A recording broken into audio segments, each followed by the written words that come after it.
2010년 구글 재팬의 만우절 드럼 세트 키보드 사진을 아시나요? 한자를 기본으로 하는 일본어의 특성상 원하는 글자를 입력하기 위해 여러 번 키보드를 눌러야 하는데 그 상황을 비꼬아 한 번에 입력하기 위해서는 드럼처럼 많은 키보드가 필요함을 보여주는 사진이었습니다. 그 농담 속에서 의외로 주목받은 문자가 바로 우리의 한글이었습니다. 한글은 자음과 모음이 결합되어 문자를 만들기 때문에 자음 14개, 모음 10개만 있으면 모든 글자를 조합하여 만들 수 있기 때문입니다. 최근 K-팝 열풍에 힘입어 전 세계가 600년 된 우리 문자에 더 주목하고 있습니다. 지금부터 놀라운 한글의 세계를 더 자세히 파헤쳐 보겠습니다. 감동의 여왕 채널에서는 실제 이야기를 바탕으로 각색하여 전해드립니다. 좋아요와 구독으로 응원 부탁드립니다. 안녕하세요. 저는 디지털 기술과 AI 분야를 전문으로 취재하는 테크 기자 이현진입니다. 오늘 여러분께 소개해드릴 이야기는 2010년 만우절에 일어난 흥미로운 사건에서 출발합니다. 그해 4월 첫째 날, 구글 일본어 입력팀이 발표한 드럼 세트 일본어 키보드는 단순한 농담이 아니었어요. 이는 동아시아 문자 체계가 디지털 환경에서 겪고 있는 근본적인 한계를 예리하게 파헤친 기술적 풍자였습니다. 일본어 입력 시스템의 현실을 살펴보면 그 심각성을 알 수 있습니다. 하나의 단어를 완성하기 위해 평균 3.5회에서 5회의 키 입력이 필요하며 동음이어가 많은 일본어 특성상 변환 과정에서 추가적인 선택 작업이 요구됩니다. 모바일 환경에서는 이런 복잡성이 더욱 두드러지죠. 구글의 패러디는 바로 이 지점을 겨냥했습니다. 드럼 스틱으로 거대한 키보드를 두드리는 모습은 과장된 표현이지만 실제로는 복잡한 입력 과정을 시각화한 메타포였어요. 전통적인 표의 문자 체계가 디지털 인터페이스와 만날 때 발생하는 비효율성을 날카롭게 지적한 것입니다. 이는 단순한 사용자 경험 문제를 넘어선 기술적 이슈입니다. 인공지능과 음성인식 기술이 급속도로 발전하는 시대에 입력 방식의 복잡성은 기술 접근성과 직결되는 중요한 요소거든요. 구글의 농담 뒤에는 이런 심층적인 기술 철학이 숨어 있었던 셈이죠. 구글의 드럼 키보드 농담이 화제가 되면서 일본 온라인 커뮤니티에서는 예상치 못한 반응이 나타났습니다. 온라인 플랫폼에서 일본 네티즌들이 주목한 것은 바로 한국의 문자 체계였어요. 당시 한 일본 유저가 올린 영상이 큰 화제를 모았습니다. 스마트폰에서 한글을 입력하는 과정을 실시간으로 촬영한 것이었는데 자음과 모음이 조립되어 하나의 완성된 글자가 만들어지는 모습이 마치 레고 블록처럼 직관적으로 보였거든요. 기술적으로 분석해보면 이는 놀라운 일이었습니다. 일본어가 히라가나 한자 변환이라는 다단계 프로세스를 거치는 반면 한글은 스마트폰의 작은 화면에서도 최소한의 터치만으로 원하는 글자를 완성할 수 있었어요. 특히 쿼티 자판이나 천지인 자판 모두에서 일관된 효율성을 보여주었습니다. 일본 기술 블로거들은 이를 디지털 네이티브 문자라고 표현했어요.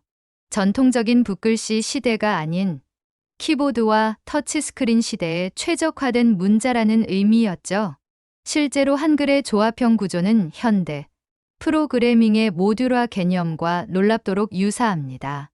더 흥미로운 점은 예측 변환 기술에서의 차이였어요.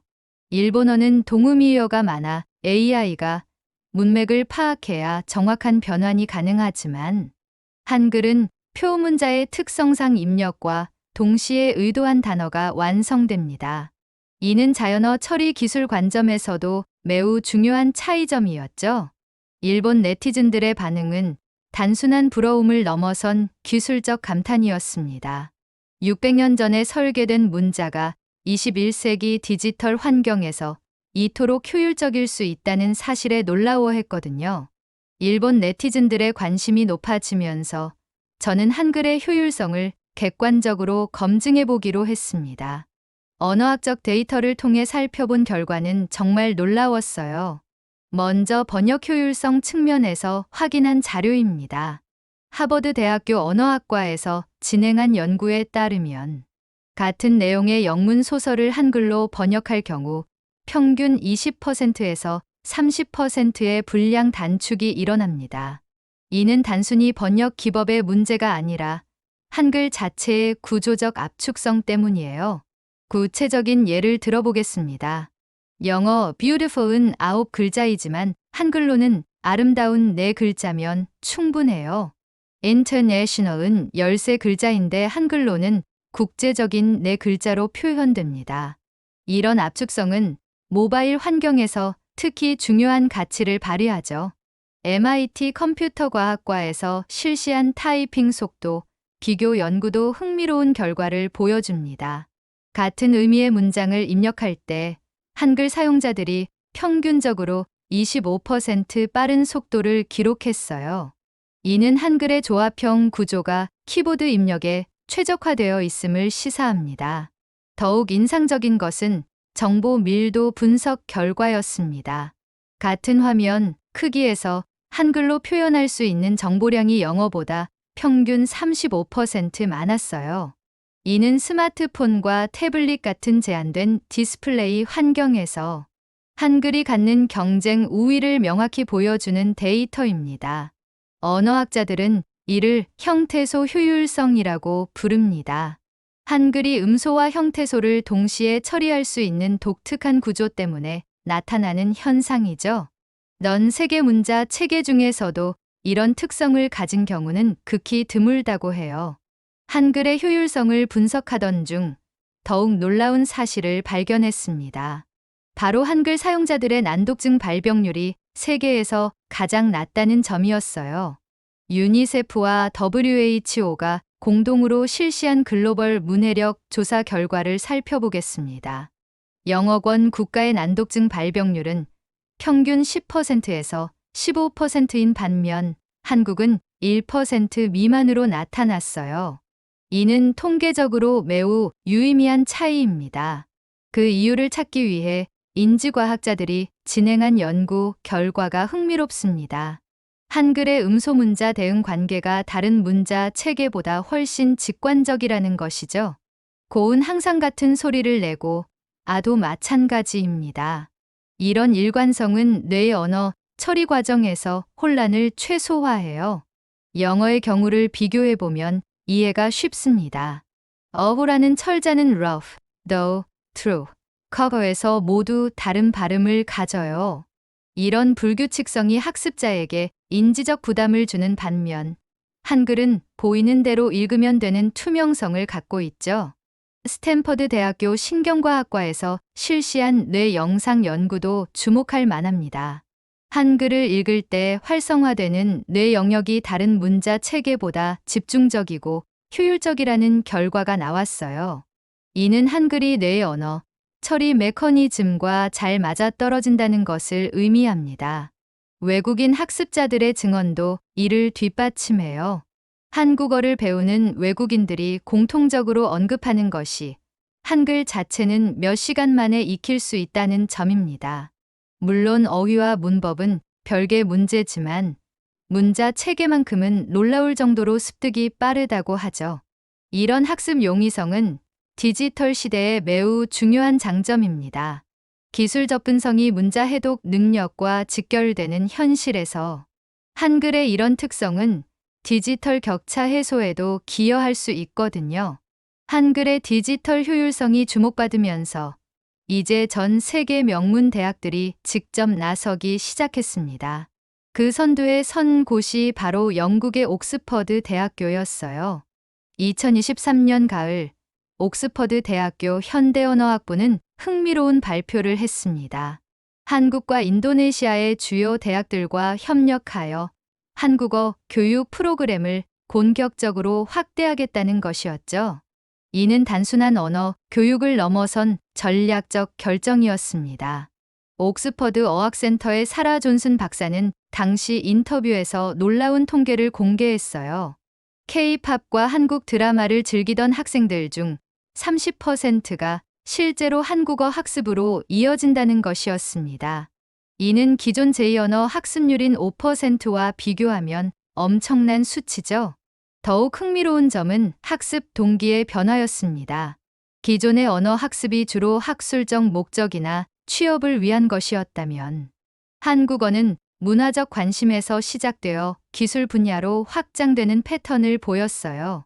특히 컴퓨터 과학과 학생들 사이에서 한국의 IT 기업들에 대한 관심이 급증했습니다.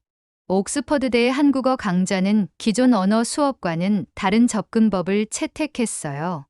디지털 도구를 활용한 몰입형 학습 환경을 구축하고 VR과 AI 기술을 접목한 혁신적인 커리큘럼을 개발한 것입니다. 이는 한글의 디지털 친화성을 교육 방법론에 그대로 반영한 결과였죠. 다른 명문대들도 빠르게 뒤따랐습니다. 케임브리지, 하버드, MIT 등에서도 한국어 과정을 정규 교육 과정에 포함시키기 시작했어요. 특히 MIT의 경우 인공지능과 자연어 처리 연구를 위해 한국어를 중요한 테스트베드로 활용하고 있다고 발표했습니다. 이런 변화는 단순한 유행을 넘어선 구조적 전환을 의미합니다. 전 세계 최고 수준의 학술 기관들이 한글과 한국어를 미래 기술 연구의 핵심 요소로 인식하기 시작한 것이거든요. 명문대들의 관심과 더불어 한국 정부가 운영하는 세종학당의 성장세도 눈에 띄게 가팔라졌습니다. 2007년 몽골 울란바토르에서 첫 번째 세종학당이 문을 연 이후 현재는 87개국 252개소로 확대됐어요. 세종학당재단에서 발표한 데이터를 분석해보면 흥미로운 패턴을 발견할 수 있습니다. 초기에는 주로 동남아시아와 중앙아시아 지역에 집중되었던 것이 최근에는 유럽과 아메리카 대륙으로 급속히 확산되고 있어요. 특히 2021년 이후 신규 개설된 세종학당의 70%가 서구 선진국에 위치한다는 점이 주목할 만합니다. 더욱 놀라운 것은 성장 목표입니다. 세종학당재단은 2027년까지 350개소 확대를 계획하고 있어요. 이는 연평균 50개소 이상의 신규 개설을 의미하는 것으로 전 세계 언어 교육 기관 중에서도 유례없는 확장 속도입니다. 이런 성장의 배경에는 문화 콘텐츠의 힘이 작용하고 있습니다. 넷플릭스의 글로벌 데이터에 따르면 한국 드라마를 시청한 이용자 중 20%가 한국어 학습에 관심을 보인다고 해요. 이는 기존 언어 학습 동기와는 완전히 다른 패러다임이죠. 세종학당의 교육 방식도 기술 친화적으로 진화하고 있습니다.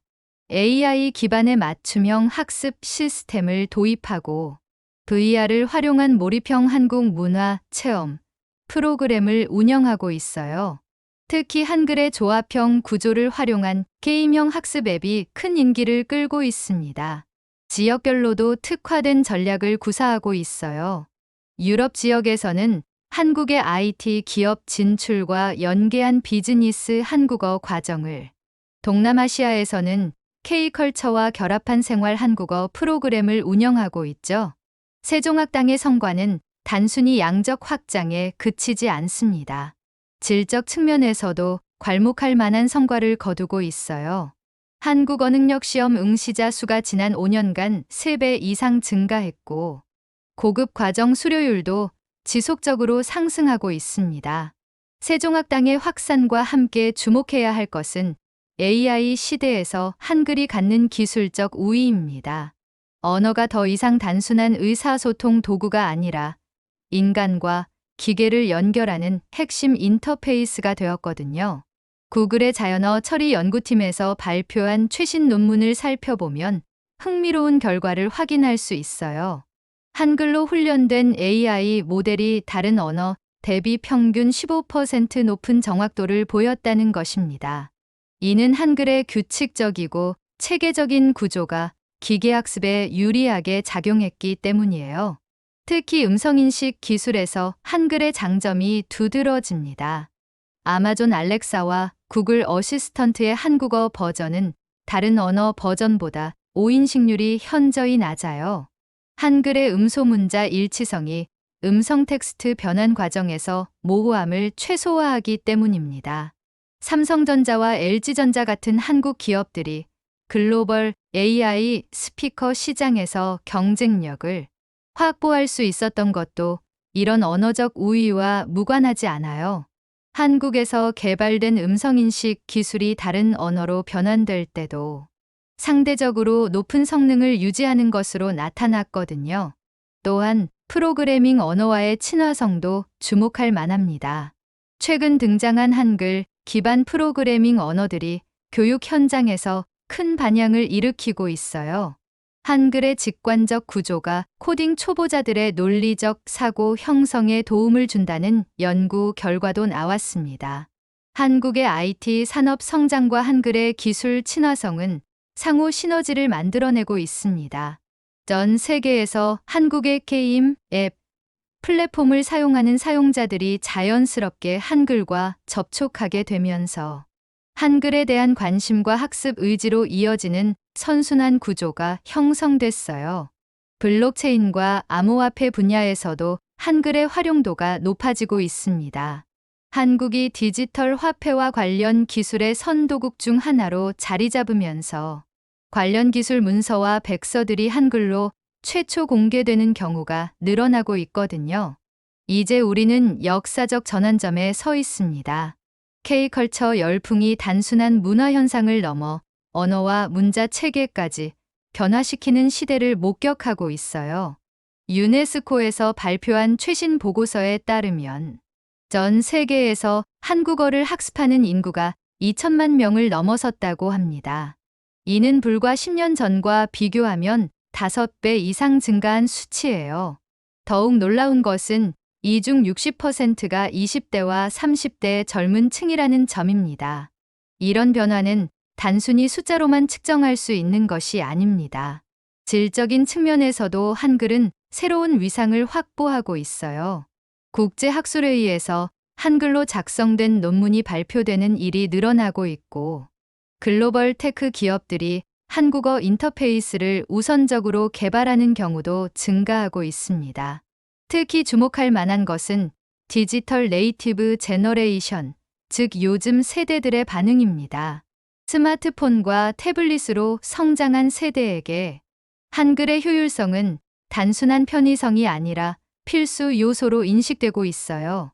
이들은 한글을 통해 더 빠르고 정확한 디지털 소통이 가능하다는 것을 체험적으로 알고 있거든요. 글로벌 언어 지형도도 변화하고 있습니다.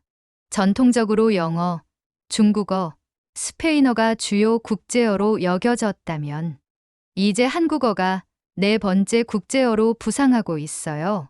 특히 기술과 문화 분야에서는 이미 한국어의 영향력이 상당한 수준에 도달했습니다.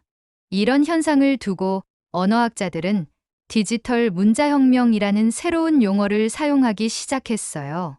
600년 전 세종대왕이 만든 문자가 21세기 디지털 시대에 와서 진정한 가치를 발휘하고 있다는 것이죠. 한글의 미래는 더욱 밝아 보입니다.